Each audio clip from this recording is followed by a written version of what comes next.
You walk into a wax museum, and the exhibits are alive. Not just alive, they want your flesh in more ways than one. Welcome to Waxwork, a place where stepping over the velvet rope sends you into an alternate dimension of pure horror. Forgotten, underrated, and metal as hell. This is Forgotten File number 2. Let's rip her open. Waxwork. Waxwork dropped in 1988. Sandwiched between the end of the slasher boom and the rise of straight-to-video trash fire. One of my all-time favorite years. But this one has style. It's very meta, even before it became a thing in the horror genre. Directed by Anthony Hickox, who would go on to make Hellraiser 3, Waxwork is like Night at the Museum if it was written by a coked-out Clive Barker on a 6-day binge and scored by the blood-soaked Slayer. It's quite a mouthful, but you get the gist of it. We've got vampires, werewolves,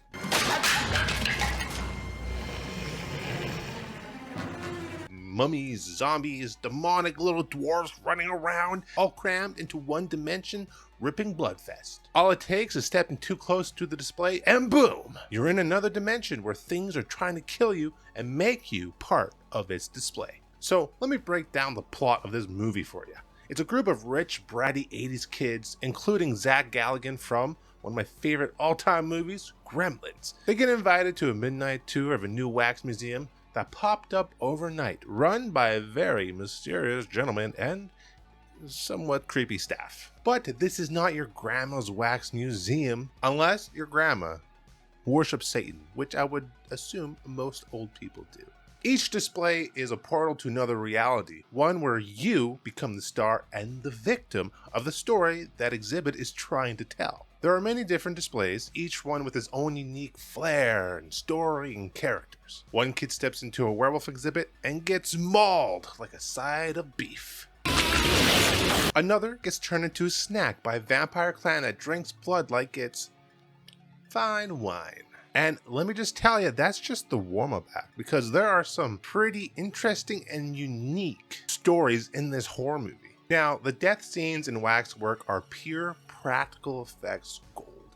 And myself, I love practical effects. Now, there's a werewolf transformation with wet, snarling flesh. The design for the werewolf itself is very classic. A snarling humanoid look, big long fur, long snout, and sharp teeth. And some really cool effects with the transformation scenes in this movie. Exceptional. A vampire feeding scene that ends in face-melting blood geysers, but with a sexy flair for the ladies, and well, the gentlemen as well. Before Interview with the Vampire made vampire sexy and mysterious, Waxwork may have done it first. In a scene with whipping, slicing, and slow torture where the women like it. It's kind of hot and spicy, and if that's your kind of thing, well then you'll love this part. It was kind of like walking through a heavy metal album cover. Got like the blood-soaked creatures, but then you got like the hot women on the cover, being fiended over by these creatures. In the effects team, Bob Keane, who also worked on Hellraiser and Dog Soldiers, which is one of the greatest werewolf movies ever made, and I'll take no slander from it. These monsters, I will say, they do have bite.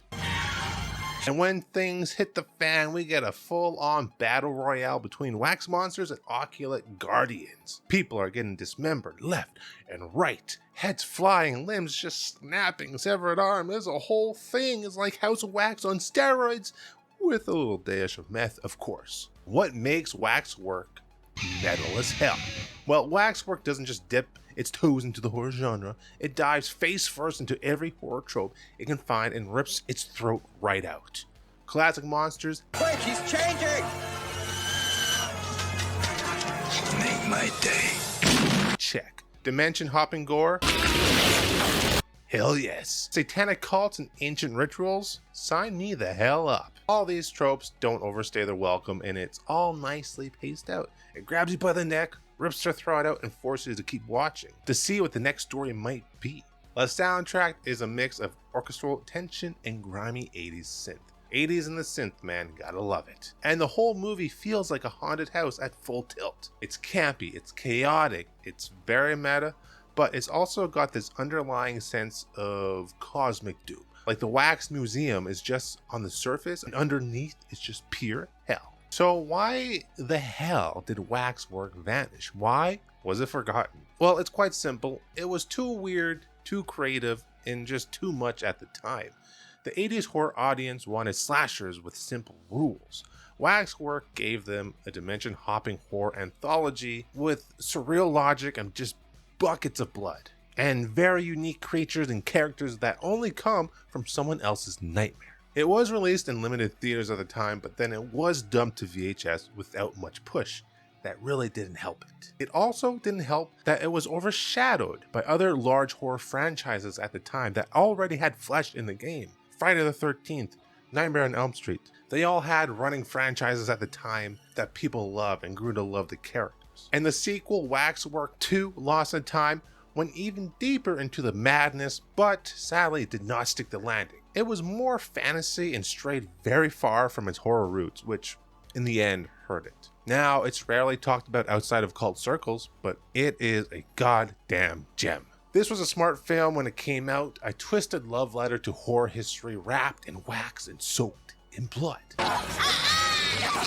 A paged homage to classic horror literature and films in a very unique way. It was not made for the casual moviegoer who probably didn't pick up on the references at the time. Waxwork plays with metal horror ideas, horror nostalgia, and genre bending long before it was trendy. Think like Scream, Cabin in the Woods. Its concept of characters literally stepping into a horror movie world was just very creative. But perhaps at the time it was a bit too novel for the casual moviegoer. Now for my final verdict, if you love practical effects, campy 80s horror, anything that feels like a haunted ride through hell, then Waxwork deserves a place in your collection.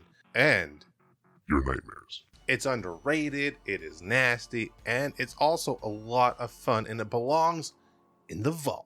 Waxwork 1988, a forgotten horror file pulled from the furnace just in time for midnight. Did you like this dive into forgotten horror? Smash that like button like a vampire smashing your scrotum. Drop a comment. What horror movie should enter the vault next? What would you like to see? And don't forget, metal never dies, and neither do the wax monsters. Keep it awesome and keep it brutal.